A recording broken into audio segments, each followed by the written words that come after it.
So, good afternoon. Good afternoon. Welcome to the Chai Academy. My name is Rabbi Sachs, and I am your teacher for today. Truth be told, am I your teacher, or are you my teacher? According to the Mishnah, it says that one has it says something. I don't know if it's a Mishnah. It says something as follows: that I've learned from my rabbis, I've learned from my colleagues, but from my students, I've learned most of all.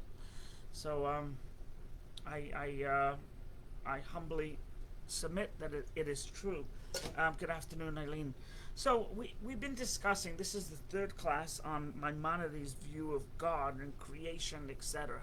Now, of course, just as a very important point here, that this book that we're studying is with the assumption that you're a believer, with the assumption that you believe in God, and God created the world, and because you're a believer, this is what you should believe, and this is what you shouldn't believe. And he steers you away from making mistakes of God as, two gods, three gods, God of night, God of day, etc. However, he has another book, and that's called The Guide to the Perplexed.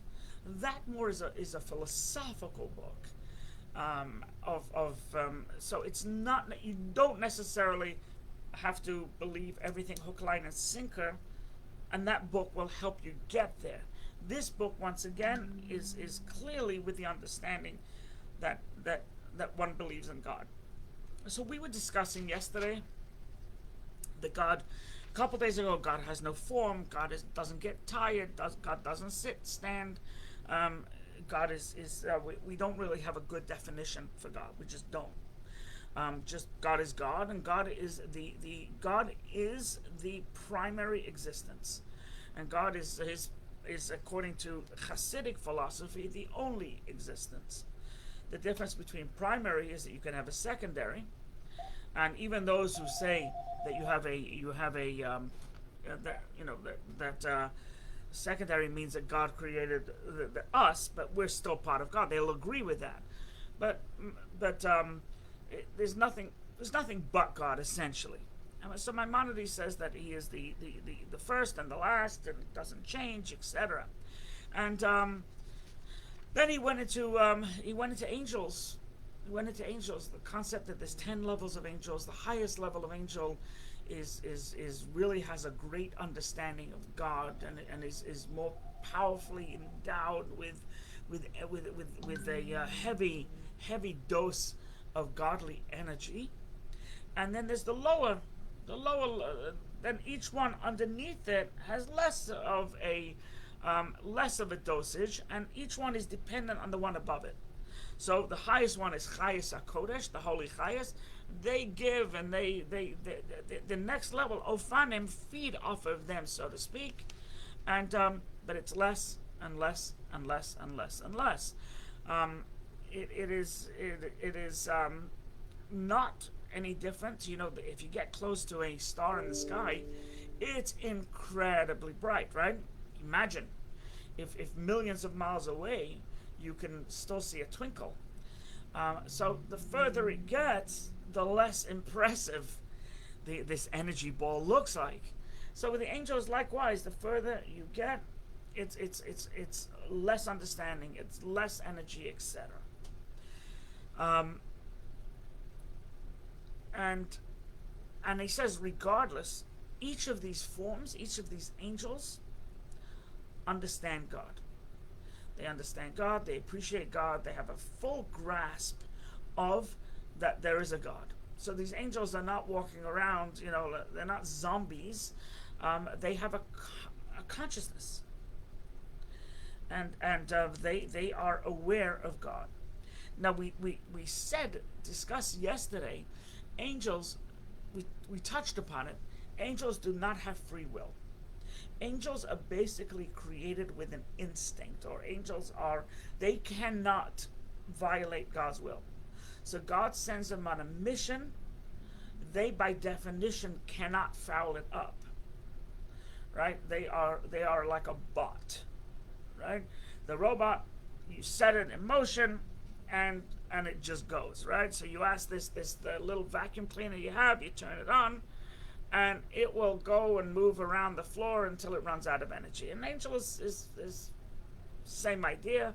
It just does what God asks. An animal has a little bit of consciousness, right? Not as much as a human, clearly, but an animal too is instinctual. Yes, an animal can develop good emotions and loves their owner and loves this, but it's no contradiction. An animal works by instinct, right? The animal it's born, and shortly thereafter it's walking and it's running, and giraffe may take a little longer. You ever seen the legs of a giraffe? Right, especially a newborn giraffe. I want those legs. Unbelievable. I mean, I don't know how they keep themselves up, but but they also have no free will. Right? It's innate. It is part of their nature. It's whom they are. A human being is the only creation that exists that has free will. Right? The only creation that exists. So angels, do angels live forever? The question was posed. Live. We're talking in anthropomorphic terms. Live. Do angels? I guess God at any time could turn them into ether and they just dissipate. But an angel doesn't live per se. Human being lives. Right? So there. Yes, are there angels that are called back? I'm sure. So human being has free will, which is a tremendous, tremendous thing. Free will. Can you imagine that we are the only creation, right? The 7.2 billion of us that the human beings, and with some with high level of consciousness, some with a lower level of consciousness, some with a better IQ, some with a lower IQ, some with a huge IQ. But they have free will. We can actually violate God's will. God says something and we say no. We say get lost. Right? It's just an incredible thing. Once again, the only creation is the human being. So now Maimonides continues. Maimonides says that no matter what that's in the world, no matter what, from the mosquito, from a gnat, all the way to the human kingdom, and all the way to the all the way to the angelic kingdom, the angels, etc. Everything is been created from God, right? And he says, by the way, even to the smallest mosquito, to the depths of the earth. In other words, a mosquito we haven't even found yet. It's trapped under some type of frozen lake in Antarctica. So it came into being from God, from God's truth, right? And because God is not a composite, because it's not different things attached to God. God has the mosquito energy, and he has this energy and that energy. It's not like that. God has an energy. You can't even say God has an energy. God is God.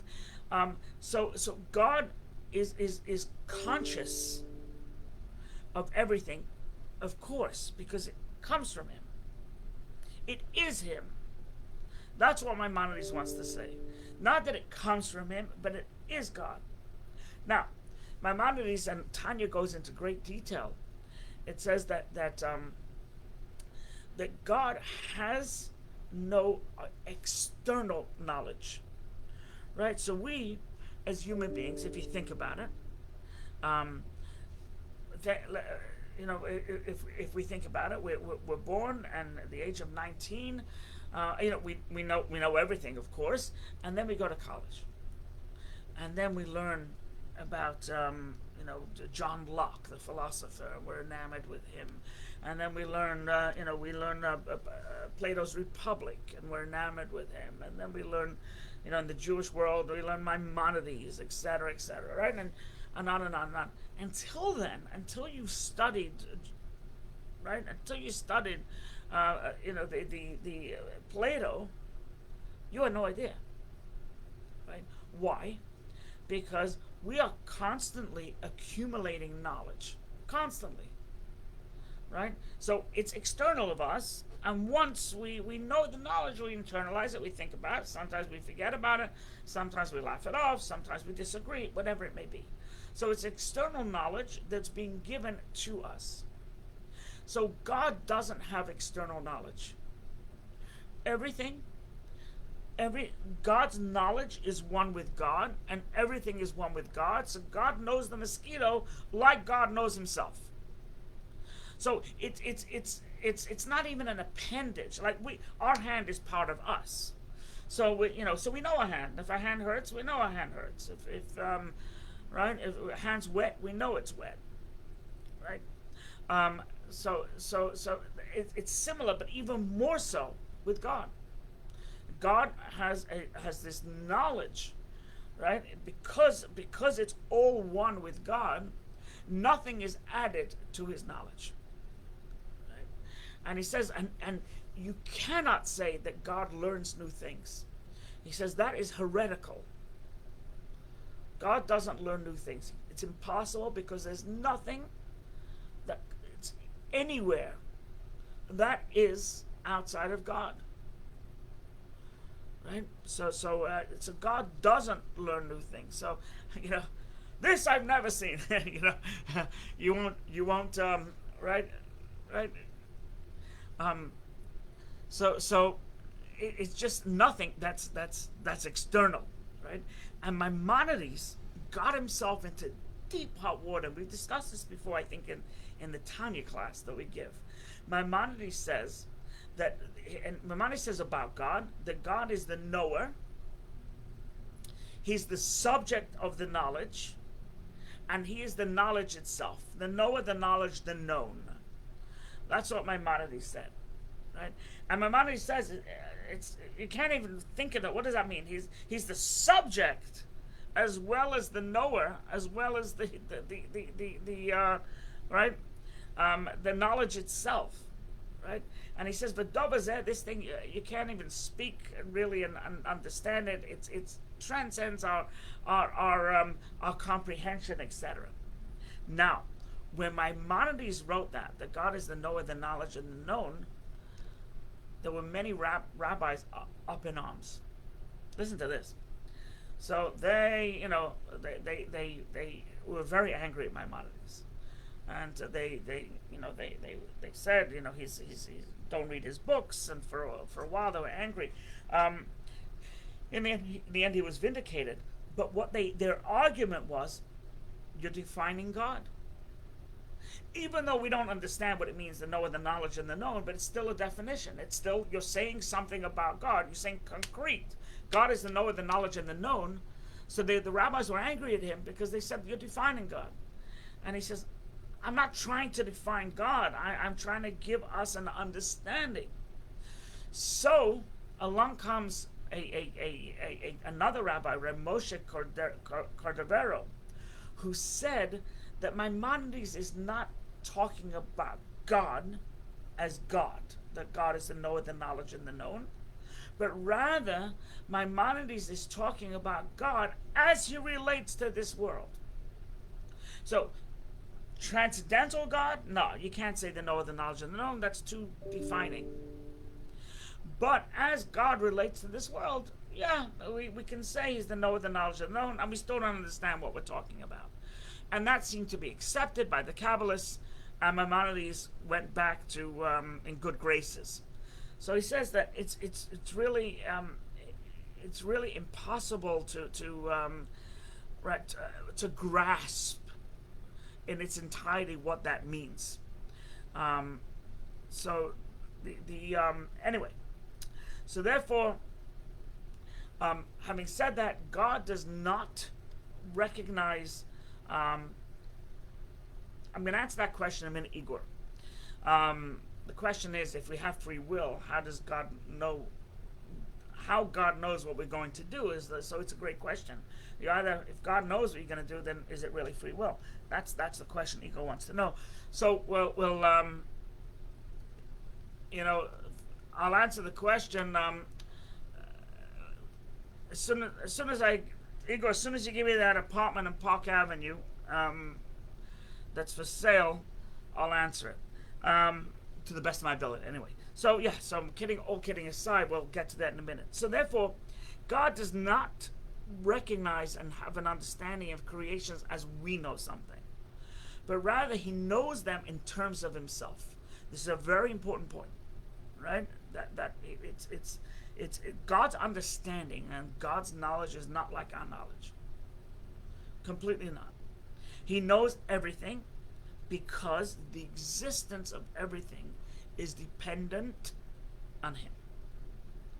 Right? And Maimonides goes on to say that the subjects that we've just discussed, he says, is like a drop in the bucket. Drop in the bucket. He says that there's so much more. And he says this is all called, Kabbalistic Maaseh Merkava, as he calls it, the works of God's chariot.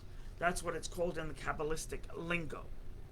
Now, as far as the ego's question, so it's a great question, and we have discussed it in the past in some way, shape, or form, somewhere, somehow. If God knows everything with a knowledge that is not external, how do we have free will? So the basic answer to that is just because God knows what you are going to do does not mean that it affects your decision down here. You don't know what you're going to do. God knows what you're going to do. So you're down here, and you have a choice to make to turn right or to turn left. Right? You're going to go north on Deer Park Avenue or south on Deer Park Avenue. Now, God knows what you're going to do, but you have the free will at that moment to decide whether you're going to go right or whether you're going to go left. That is it in a nutshell. So God's knowledge, right, does not affect you down here in a physical body, and as you're about to make the decision. He knows it. He knows it, and He's rooting for you to make the right decision. But His knowledge of what you're going to do doesn't affect you. You're miles apart. There's no connection between you and God except through Torah, except through fulfilling His will. So God's knowledge is it's almost like a mind reader. So the mind reader knows what you're going to say, but he knows what you're going to say. Does that mean that you don't have free will? He took away your free will? No, He didn't take away your free will. He just happens to know what you're going to say. It's important to point out, by the way, that free will is only in moral decisions. Right? Free will is not whether you like chocolate ice cream or vanilla ice cream. That's not a moral choice. Not at all. That's part of a pre-programmed chip. That for whatever reason, you like pistachio crusted salmon, right? You love it. Okay, but that's not. That wouldn't be considered a free choice. Free will, right, is only in moral choices. Right. So non-moral choices, and by the way, what is a moral choice, what is not a moral choice is very difficult to really define. Moving to an area, settling in a community, is that a moral choice? I think it is. Like it's you have to think about it. Is this good for my family? Is this good for my kids? Is this good for my spouse? Is this are my kids going to learn good things or bad things? Are there, will my kids learn immoral behavior, etc.? So I think living, neighbors to a Corleone is probably not a smart thing. Far be it from me, I don't know. But so it's only a moral choice is free will, and everything else, is not a moral choice. But once again, moral choice is very difficult. I mean, I'll pose one. I'm not going to give the answer because I don't know the answer. If you insist on buying a Porsche Carrera, you want that Porsche Carrera, you want it badly, and you go and you put down your $140,000 and you buy it, right? Is that a moral choice? I think it is. I mean, I said I wasn't going to answer, but it's who knows? It's above my pay grade. Anyway, so now here's the interesting thing. Maimonides concludes chapter 2 by stating the following: the sages of the earlier generations commanded that these teachings, and we once again, it was just the tip of the iceberg, right? It was just the drop in the ocean.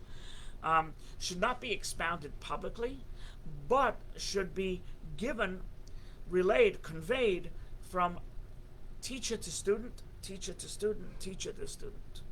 And the students, you have to pick wisely. The students have to be somebody who can reach an understanding and can get the outline of the concepts discussed, etc. So because they're very, very deep, you have to choose, and you have to choose the student properly. And now, so that's why it's called, a lot of this stuff is called Kabbalah, right? What does Kabbalah mean? Kabbalah means received, right? It wasn't written down for the most part. And if it wasn't readily available to the masses. So the book of Zohar wasn't a common book for people to have. So Kabbalah means to receive. If you go to Israel, by the way, everybody talks about Kabbalah because, you want Kabbalah? You go, yeah, sure. And they give you the receipt for your coffee you just purchased. So Kabbalah means receipt. Kabbalah means to receive. So the idea is that you don't learn it alone, but rather you study it with somebody. The problem, just a little bit of historical context of what happened is, by the time they got to the 1500s and 1600s, you had such a great divide in the Jewish people. I'm talking about in Eastern Europe. I don't really know what happened in Yemen, but I'm talking about the Jews in Eastern Europe. The Russia, Ukraine, Poland, etc. They were the haves and the have-nots. When I mean have, means those that had knowledge, and they were the have-nots. And basically, it became a caste system. So the scholars' kids married scholars' kids, and the farmers' kids who were illiterate, who didn't really understand, couldn't read Hebrew. Don't get me wrong, they were very, very religious, and they were ritually correct, etc. But they had no knowledge. They were born a farmer's child, they remained a farmer's child, and they weren't really accepted, and it became an ivory tower type of thing. So Maimonides kind of agrees with that it has to be given teacher to student, teacher to student. But I don't think in his wildest dreams he would have felt that it became a, do you fly first class or do you fly coach, right? And that's what happened until the Baal Shem Tov, the founder of the Hasidic movement, came. When the founder of the Hasidic movement came, he says, there's something so wrong with this picture. And by the way, this is why, in the beginning, this is one of the reasons why Hasidism and was an outcast, because what the Baal Shem Tov preached and what his followers did was they got hold of this farmer and they said, let me teach you about God. Ein od, there is nothing but God. God created the world ex nihilo. God is the only existence. There's nothing but God. There's no He's not a composite. He's the knower, the knowledge, and the known, etc., etc. Started to teach these people, and you too can have a relationship with God. And that's what Hasidus is, by the way. It's applied Kabbalah. So it took away some esoteric stuff that truly, you have to know, you have to be 40 years old, and you have to have a great background and this, that, and the other. Right? That's when you hear that. Oh, you can't study Kabbalah till you're 40. Yeah, but applied Kabbalah, teachings that can enhance one's spiritual life, that teachings that can elevate a love or an awe of a person, and you seek to hide it, you seek to keep it to yourself. And so they went on a rampage. The Baal Shem Tov and then came the different. There was Rabbi Shneur Zalman of Liadi, the author of the Tanya. He was also eventually became the first Chabad Rebbe, and by the time they were done, Eastern Europe was 50% of Hasidim, because the people were attracted to it as a moth to a flame. We too could have a relationship with God. Now, this philosophy continues until today, right? If you think about it, this is what the Chai Academy is all about, is to teach. It's not to deny people knowledge. This is why there are books in English. This is why there is a translation of the Siddur into Russian. Because, why? This is the philosophy. Why prevent people from having a connection with God? You can love God, awe of God, etc., etc., and it was something so foreign back then because they had drifted so far apart. And what this movement did was basically to bridge a gap that people thought cannot be bridged, and allowed everybody alike to have a relationship with God. Right? Some Hasidim focused on more intellect. That's the definition of Chabad. Chabad is wisdom, understanding, and knowledge. Knowledge is a little emotional. And then there's others, Chagas, right? The Breslova, right? They have a lot of Chagas. They're very happy. They connect to God with joy. And you need both. You need everything. You can't only be intellect. You can't only be emotion. You have to have a balance. Chabad, actually, the Das part is where you have the emotion. So you can't just, if you just study God as an academic subject, you'll go nowhere. You have to feel it. You can't just only feel God. You have to be able to understand somewhat. So it's a blend. It's a fine blend. And as I said, the jury back then was just enamored, and they couldn't get enough knowledge. And that's why Hasidism spread all over Eastern Europe. And that's why you have different Hasidim called by different names. You have the Belz Hasidim, because they come from Belz, the city of Belz. Ger, from the city of Gur. Satmar, from St. Mary. They pronounce it differently. Lubavitch, from Lubavitch, right? Vizhnitz, from Vizhnitz. Pupa, from Pupa, and so on and so forth.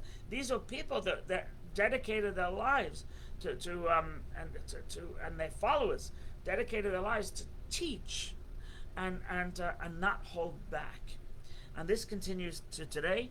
And my personal mission from the Rebbe, from Lubavitch Rebbe, was to do just this. So don't hold back. This is, if you know an Aleph, teach an Aleph. If you know an Aleph and a Bet, teach an Aleph and a Bet.